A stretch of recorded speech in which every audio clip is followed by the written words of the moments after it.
Okay, it's time for another one of those wonderful, wacky, completely useless videos that I love making. I do apologize, it's been some time, but unfortunately, I do have a hectic life and I can't make videos the way that I want to. Even though, for whatever reason, that last one, which admittedly was kind of low effort, but for whatever reason, the algorithm decided to pick it up and I actually got a few thousand views out of it.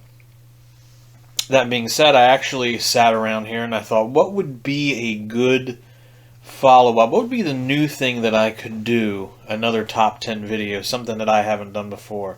And then I thought, excuse me, my allergies are really bothering me for whatever reason this fall.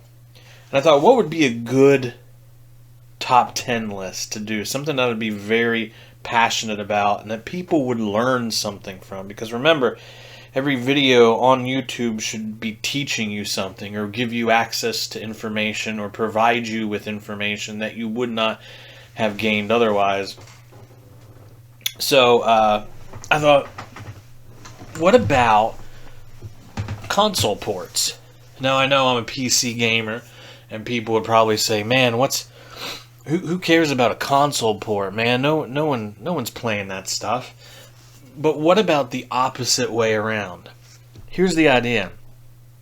I'm sure many of you played JRPGs on the PC.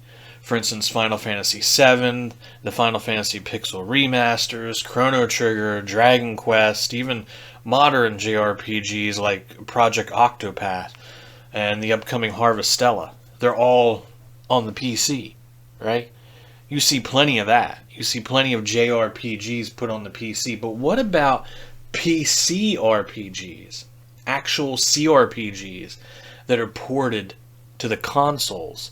And not just ported to the consoles, but complex games that actually gain added features and have their console ports become better overall games than the original PC version that came out. Now, I know some of you are probably thinking, we're PC elitists on this channel, Carl. How dare you? How dare you, as a CRPG fan, even assume that a console can do a better job at making a CRPG than a PC? How dare you? Well, believe it or not, I have 10, maybe 9 because number 10 is kind of questionable, but I have 10 examples of PC RPGs that got ported to the console not long after their release, and the console versions were superior. Yeah, I know. Crazy, but we're going to get to it. So, top 10 best PC to console RPG ports. Okay, starting with number 10. Now, number 10, maybe this doesn't really count because, well, let's just get it out of the way. Diablo 3. Now, I know what a lot of you people are saying. Oh, Diablo 3 is garbage. Diablo 3 is not that bad. It's not Grim Dawn, certainly. It's not Path of Exile. However, it is kind of fun. I love the post-game. But one of the most amusing aspects of that game is I played it on PC and I liked it. And then for a while, my PC had some problems. I was in between builds. My computer had been growing a little bit old. And I played it on the PS3. And then I ended up transferring that save to the newer Xbox version, the Xbox One. So I played it on the console, and I couldn't believe how much easier it was to control on the console than on the PC. Not only did the game feel more reactive, and the attacks and your skills felt like they had more oomph when done through a controller, especially with vibration on, but the user interface, someone should get an award. Whoever made the user interface of the console versions of Diablo 3 should get like a Nobel Peace Prize. I'm not shitting you. I don't know if any of you out there have tried the console version of Diablo 3, and that little ring menu they have is one of the most ingenious things I have ever seen done in an RPG's GUI. The user interface in that game on the console is absolutely orgasmic. It's wonderful. You have access to all the things you do in the PC version, but you can actually get to it quicker with less clicks and less movement of your hand. I know, I'm lazy, but look, I have arthritis, so, constantly clicking the mouse really hurts my joints. Try being 47 years old and playing a clicker ARPG like that. When I first started getting into those games in 1996 when I was 20, it was a little bit different. I didn't mind clicking 5 million times and my hands just felt just perfectly alright. It's not so 6 years into the future. So yeah, Diablo 3 really was a great console port. Not really a real RPG in the sense that it was a CRPG. It was actually an action RPG, but it was an incredible console port. And I actually do believe the console, if you have never played Diablo 3, I would tell you just to play it on the Xbox or the PS5, really. Or even the Switch. I think they have it on Switch too, don't they? I'm not sure. I think they do. But either way, I would just play it on the console because the console versions actually control better and feel better than the PC versions. I know, that's sacrilegious, isn't it, for an elitist PC gamer like me? But it's the truth. So, number 10, Diablo 3. Now, now that we got that little thing out of the way, I want to go into the real meat of the order here. Number 9. This is a very interesting thing. Bard's Tale.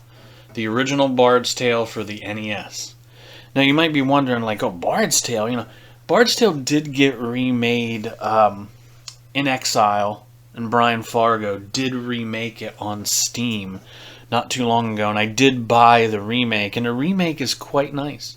It really is. It really is. But it lacks one thing that NES version of it did, and that's that really cool soundtrack.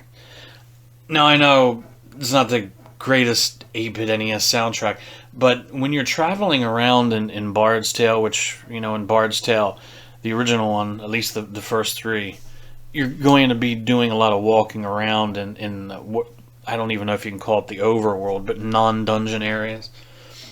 And the music that they play while traveling in the Bard's Tale NES, this little marching beat. If you go into the YouTube and search Bard's Tale NES original soundtrack, you'll see what I mean. The marching drum music that plays is so incredibly catchy. It really adds quite a bit to the game. Plus, you also get new monster designs, new graphics, and just overall, the game sort of goes into an entirely new screen when you get into a combat. It's more like a wizardry kind of look.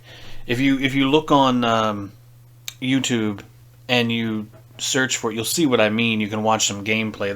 There's a few people who've done long plays of it. It's overall a better game.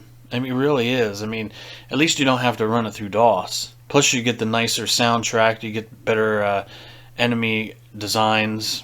I guess it depends on what you kind of like. I think the remake, of course, has better graphics, but it doesn't have much of a soundtrack, so pick your poison. Anyway, that Bard's Tale NES version, that was actually really good, and I think for people like me, it was our first foray into the Bard's Tale universe. So, yeah, got a lot of people into it. Kind of sneak that little CRPG bug into all those little 8-bit Final Fantasy kids. Okay, moving on. Number 8. This is also a really good and somewhat obscure game for the Genesis that I'm shocked that I never mentioned before. But it's Buck Rogers' Countdown to Doomsday on the Sega Genesis.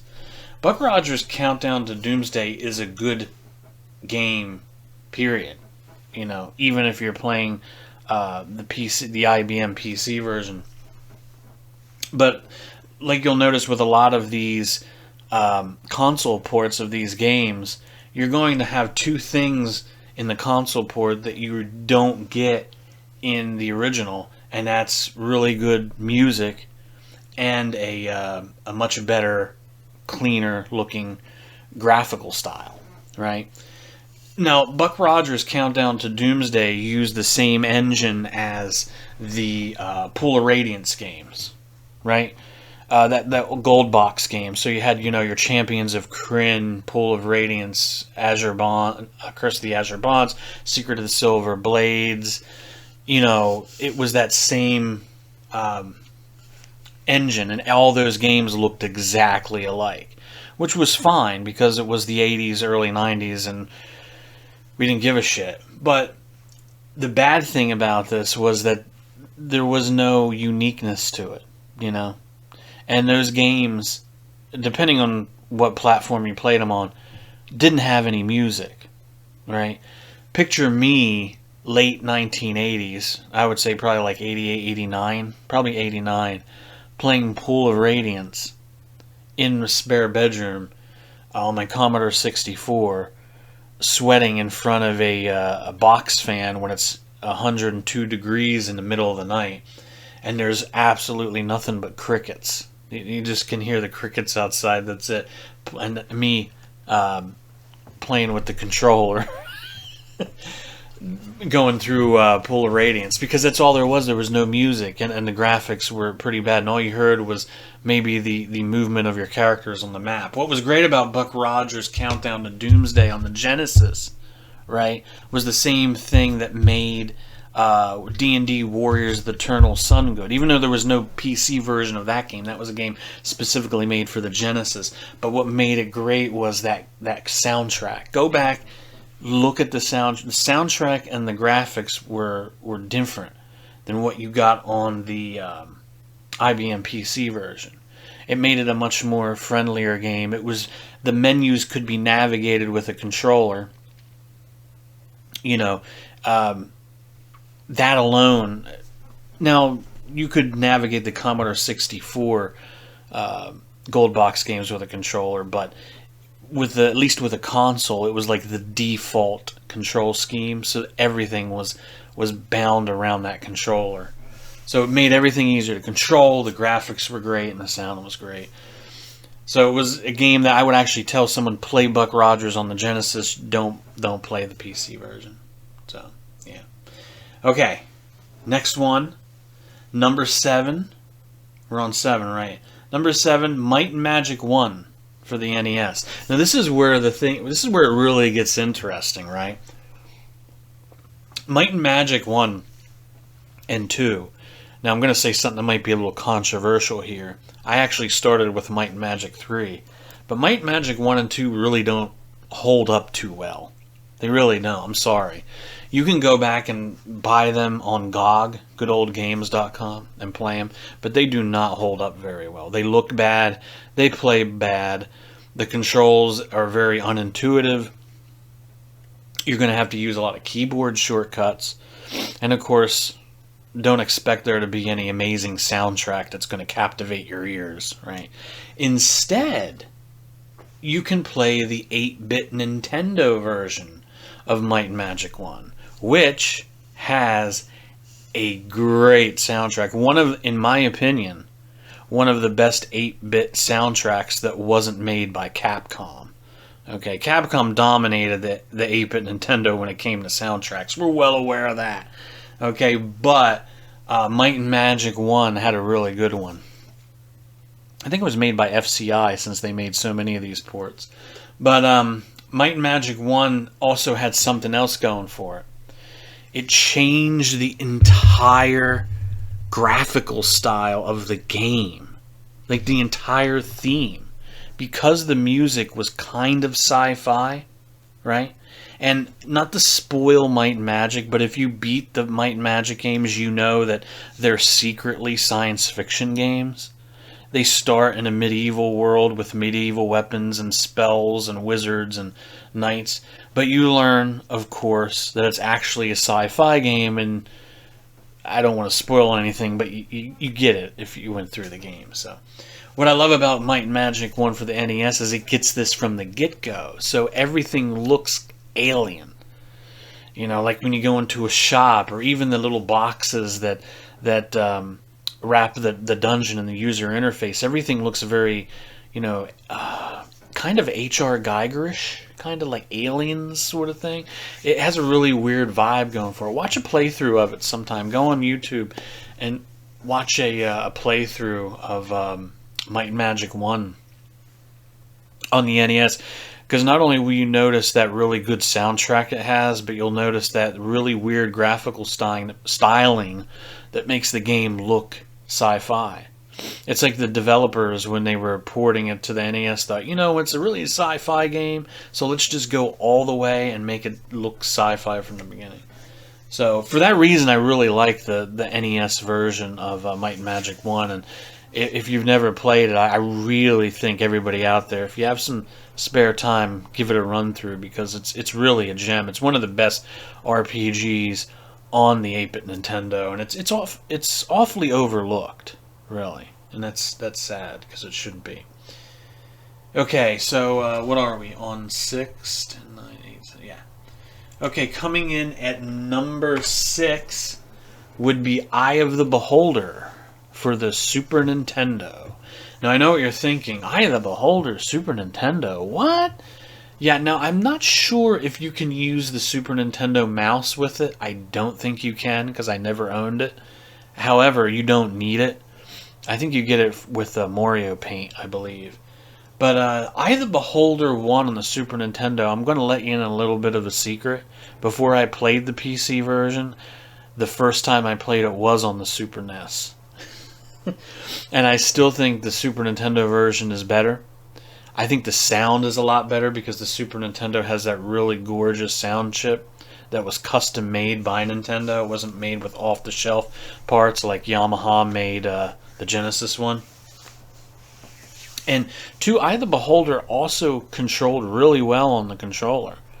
I mean, you can set up the PC version within DOSBox to run on a gamepad, but Eye of the Beholder on the Super Nintendo runs off the gamepad already. And if you've ever played the old Eye of the Beholder, Menzo Baranzan games, you know that they kind of are hard to control, because you have all these different characters that you're swapping through.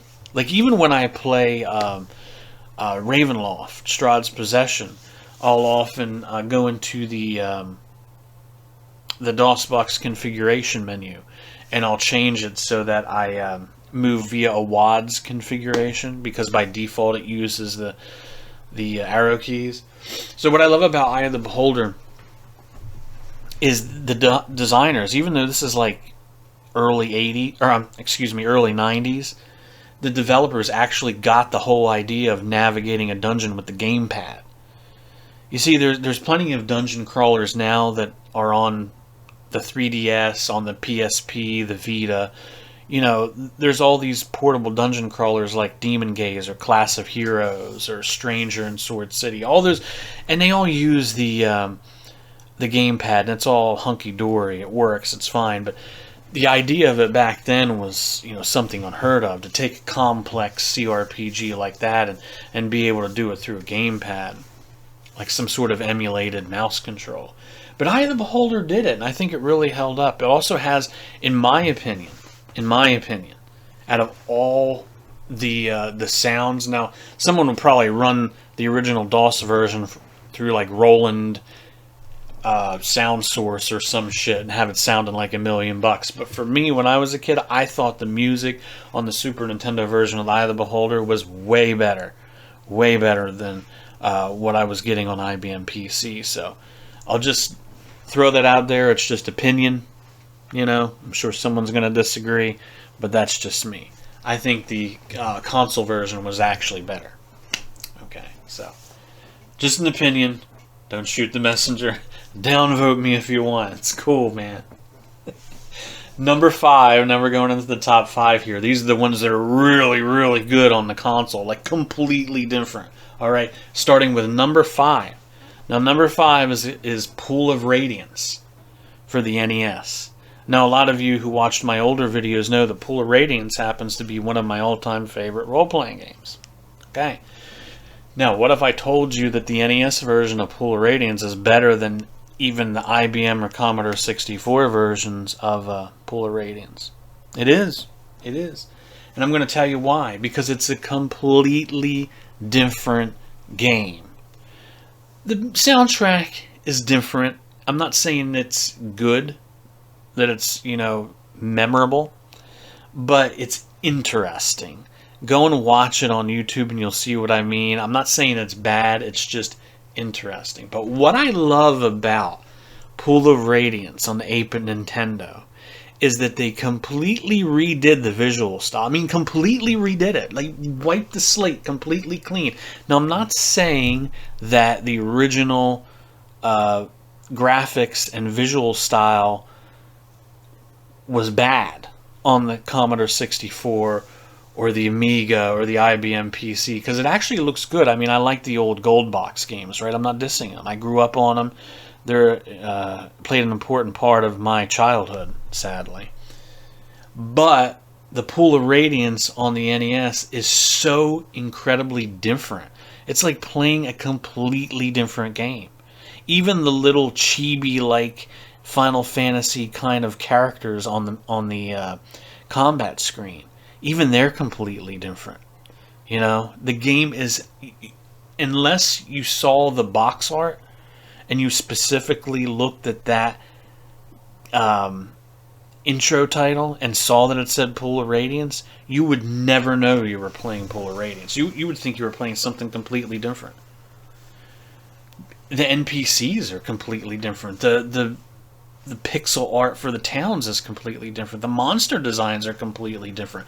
Everything about that game is completely different. And it's neat. It's really fun. It's a great game to play because of the music, because of the interface is streamlined, because it's also a little easier, right? And it has that catchy, really weird soundtrack. I actually sometimes prefer playing the NES version of Pool of Radiance. I still do play the Commodore 64 version on the emulator for nostalgia's sake. Okay, because that's what I grew up with. But I will say that NES version of Pool of Radiance was really, really good.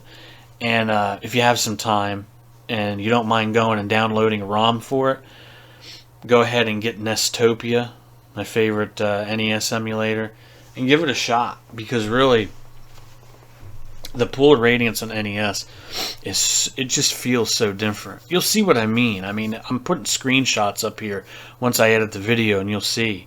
It's such a insanely weird looking game. It doesn't even look like a D&D game. It looks like if Square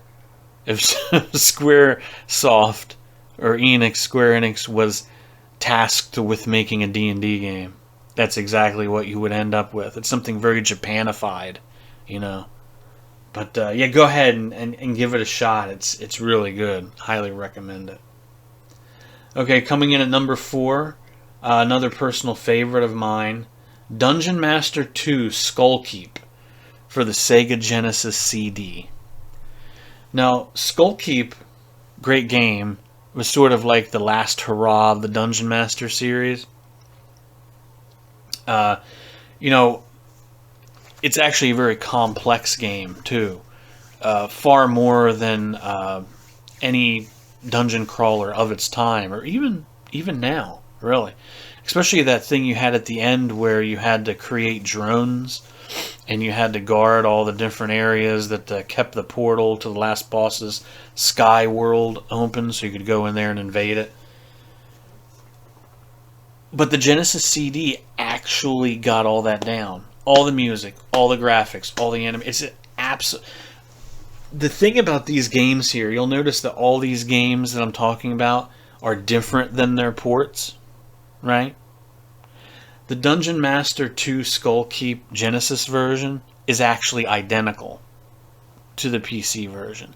That's the one thing that makes it stick out, is they actually took, for the time, one of the most complex and involved CRPGs and dungeon crawlers, and did almost a one-for-one conversion to the consoles.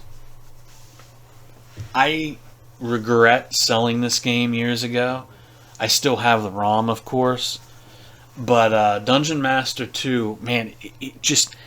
I remember not even knowing that a Genesis version of it existed. And I think this was probably around the time I had a Saturn, so it might have been like 95. I ended up, I think, in a bargain bin or something, seeing Skull Keep, and I was like, shit, I didn't even know there was a Genesis version. So I immediately got it and fell in love with it, you know. It was so neat because it's exactly, I do remember there being a little bit of lag. You know, I don't know if that was because of the load time of the Sega CD. Before this video, I went to try it a little bit, and that lag still is there, even on an emulator. So, more than likely, it was just a limitation of the Sega CD. It just is what it is. But still, it's almost a perfect one-for-one conversion, and that's a very hard thing to do, especially, you know, we're talking about like early 90s, you know? Maybe this was around like 94 at best, right? So it's pretty impressive for a company to be able to take a very involved and complex game like that and get it perfectly fit onto a 16-bit system. So kudos to the designers for that. Now, somewhat related is number 3. This is a very good game, and I probably should have had it. Now that I think about it, I should have had it on my top 10 underappreciated games list. But even though it doesn't really have a PC equivalent, I'm going to put it on here anyway because it kind of does. And that's the TurboGrafx 16 version of Dungeon Master. Now, the TurboGrafx version of Dungeon Master, we're talking about the original Dungeon Master here, not Skull Keep, you know. The original Dungeon Master was called Theron's Quest on the TurboGrafx 16. And a really neat thing about this is that it actually had some rudimentary cinema scenes, right? And it had a narrator between... I vaguely remember someone narrating the game. Like, he would get on there and say, like, oh, you know, you found the legendary Pauline, and now you must find the Greaves and continue. See, the whole point of the game was that you were this young boy who was going through his journey to adulthood, and his tribe would only accept him as a man until he went to all these dungeons on the outskirts of town and formed the legendary armor. So you needed like the boots, the greaves, the gloves, the chest plate, and the helm, and all this stuff, and you had to form this armor. And it plays very much like the original Dungeon Master, but the music, the sound effects, those little cinema scenes, even the graphics. It's one of the best looking TurboGrafx games out there. I'm going to be having pictures up here when I do this video, screenshots, so you're going to see how good the monster designs look. It actually looked a lot better than the PC version, and it was, in my opinion, if you're comparing the original PC Dungeon Master with the TurboGrafx 16 Dungeon Master Theron's Quest, there, in my opinion, there's no doubt which one is better. It's the TurboGrafx version. Now, I know people would say, wow, you know, how dare you? That's a horrible thing. That's one of the greatest dungeon crawlers that ever existed. It birthed the entire genre. How dare you? But it's true. You know, I really love the story. I love the characters. I love the fact that, you know, there was actually like a reason to continue on, and the game told you why. I also remember there being a lot of ambient tracks in the game, so the game actually did get kind of scary. I remember I was probably 15, 16 years old when the game came out, and I can remember being slightly, you know, having my jimmies rustled a bit because the music at times got a little bit scary. So, yeah, not too bad. I would highly recommend getting the ISO off the internet and running it in Mednafen if you want to emulate it, just to play it and see what I'm talking about. Incredible game.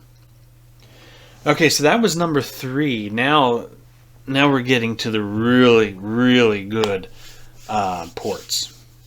So number 2, this is actually 2 games, but they're very similar and use the same engine, at least on their PC version. and that's Ultima 3 and 4 for the 8-bit Nintendo. Now I know what you're thinking. If you know me, you know that my very first RPG I played was Ultima 3. And you're like, how can you say that? How can you say that Ultima 3, your baby, the game that made you a role player, was better on the NES than on the IBM PC or C64? Well, it was. It was. Here's the thing. The NES version, especially of Ultima 3, we'll get to Ultima 4 later, of Ultima 3 has one of the best, quirkiest, completely batshit insane soundtracks for an RPG. That, here, I probably shouldn't do this, while I'm recording a video, but let me cue something up. Now, if I go to YouTube, right? Ultima 3 OST. Yes. Right? Here's the awesome thing about Ultima. Now, first of all, before we get to the soundtrack, right? The first thing you're going to notice about Ultima 3 is it really looks chibi-fied.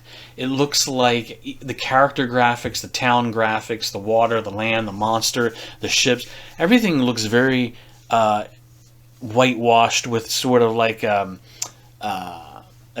Japanese JRPG brush. Like The Alchemist, for instance. The Alchemist, the Ranger especially. If you look at the graphics for the Ranger class in that game, it still cracks me up to this day. It's a little chibi dude, right? Wearing a hoodie and a cape with shorts. It's the craziest shit. I swear to God. The Ultima 3 on the NES is such a crazy, crazy game. I grew up playing that, and that version I actually preferred over the Commodore 64 and IBM PC versions, because the game just, I don't know, man. I mean, I'm going to get into the music in a minute, but the visuals were so crazy because it looked very Final Fantasy-esque. But listen, let me pull up some of the music here, because the music was so freaky.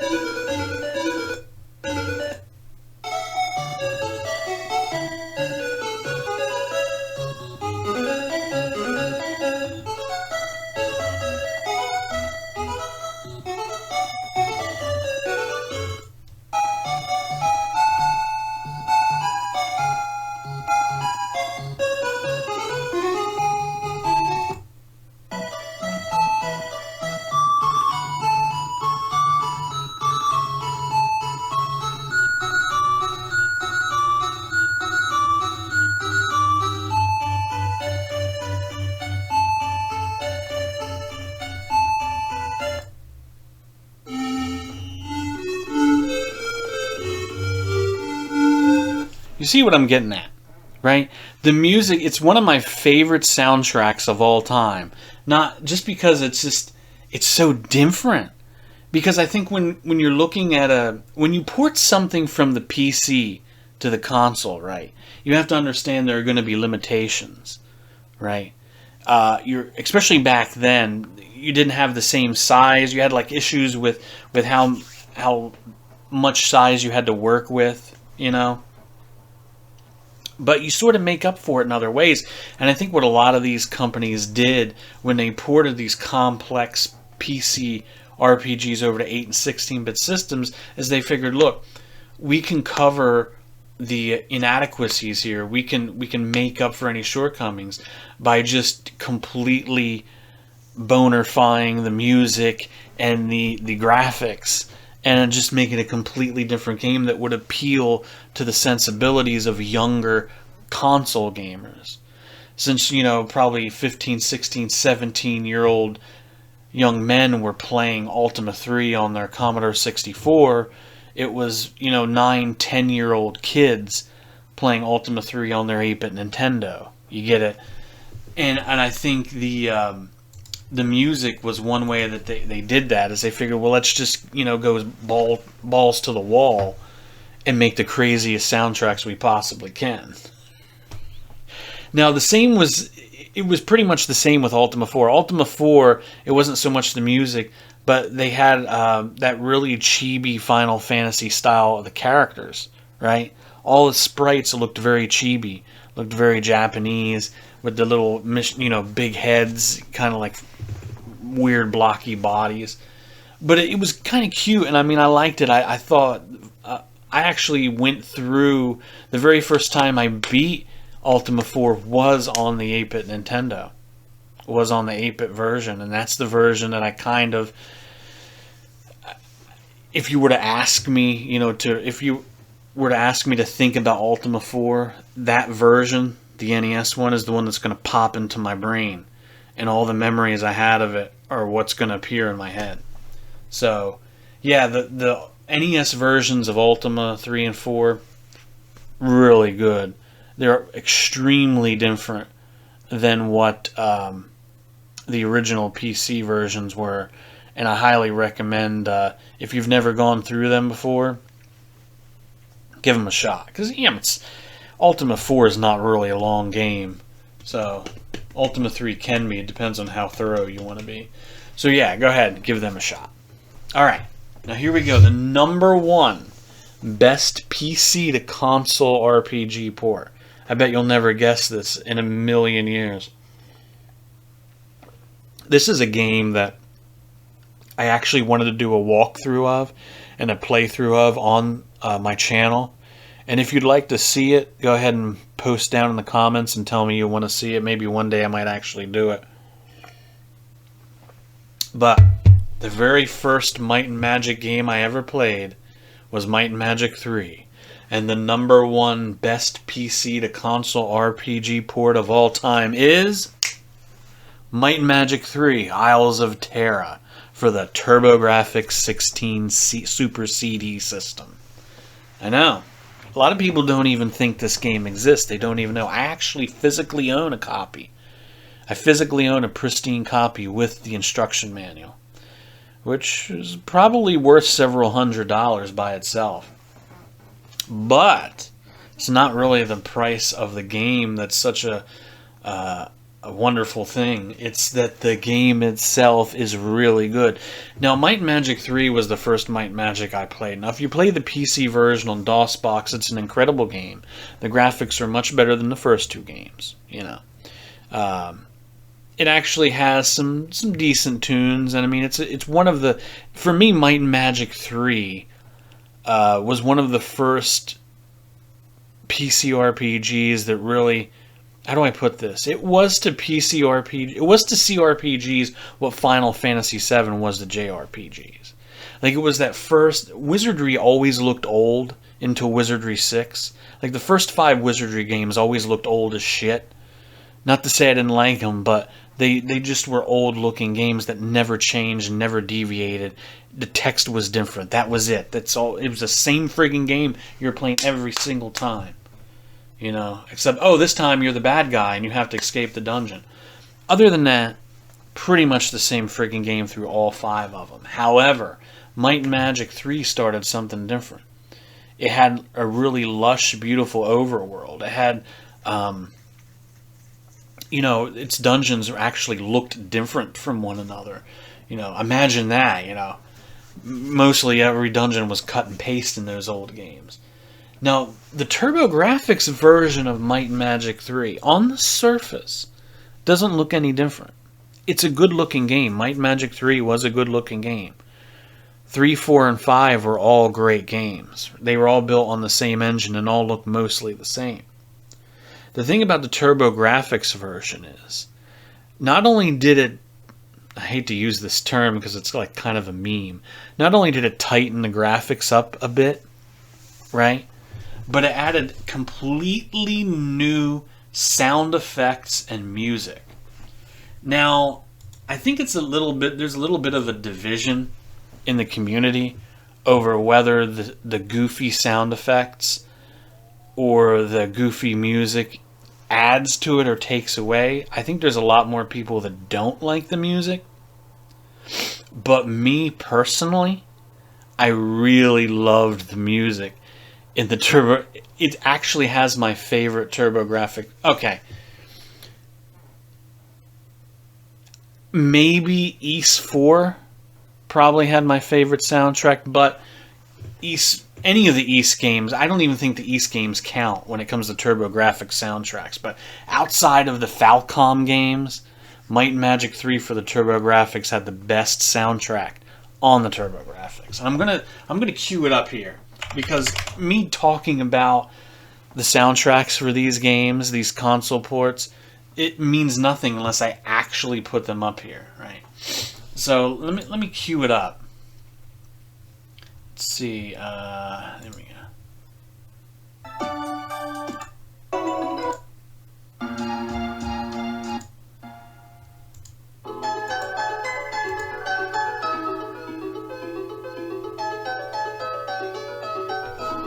I don't know if this is coming through.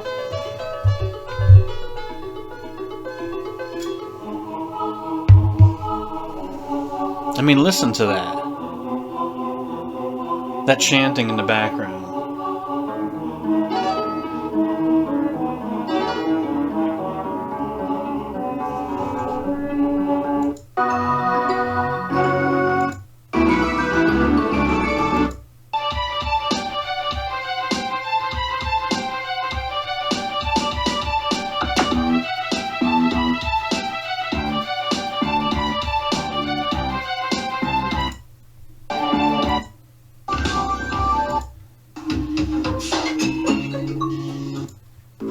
Yeah, listen to this. This is my favorite track.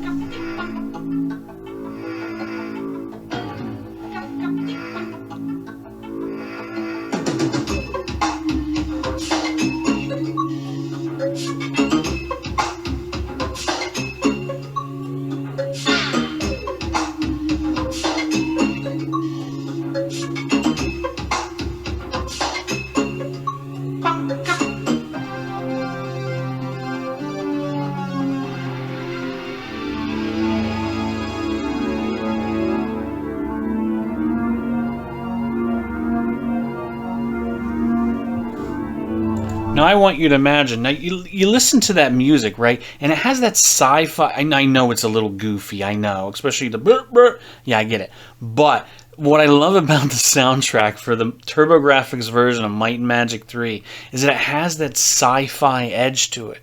It's like the designers really, like, they knew that Might and Magic is at its core a sci-fi game. I'm a huge mainline Might and Magic fan.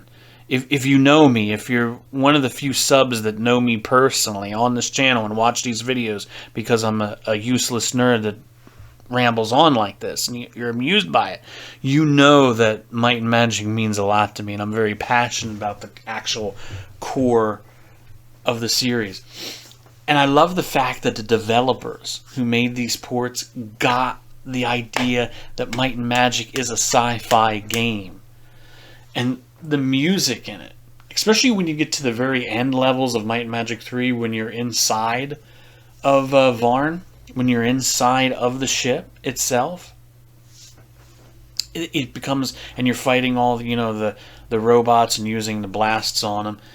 The music is very, very futuristic. Even before that, that song that I just had you listen to was from the very first town. To me, the game always had this really haunting soundtrack that was kind of soothing, but also unsettling. I don't know if that makes sense.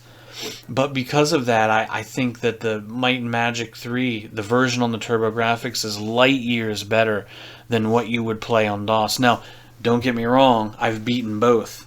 So I speak from personal experience. I still prefer the TurboGrafx version way more than the IBM PC version. And I say that as someone who went through both games, so I speak from experience. There's even, oh my god,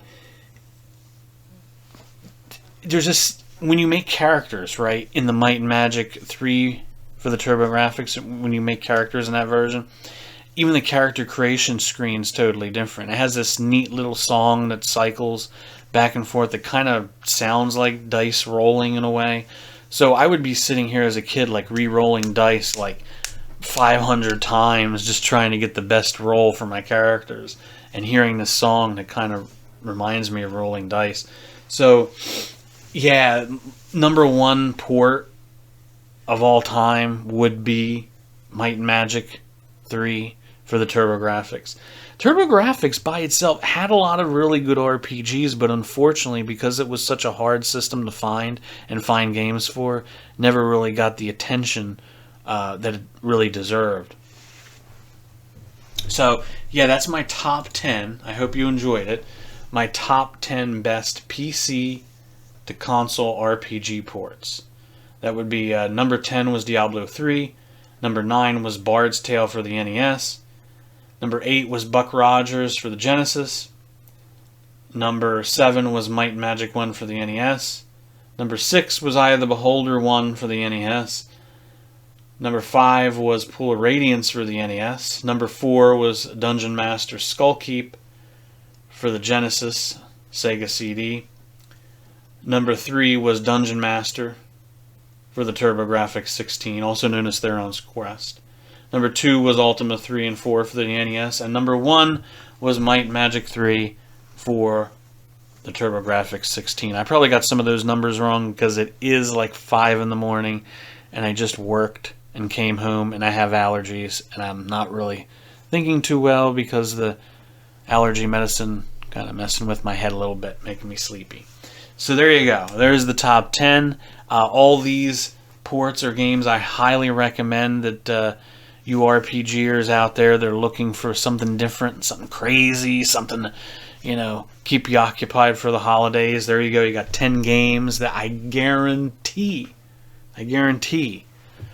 will be games you will enjoy. And even if you played their PC counterparts, you will greatly enjoy playing their console counterparts and actually even come up with new experiences and new memories from them, which I think as an RPGer, that's essentially what we're all looking for in this hobby, and they can be hard to find, especially now. There's really not much out there that tickles the fancy, so to speak. So go ahead and give those games a try, and let me know if you like them, if you think they stink, if you have any that you like that maybe I didn't put in there.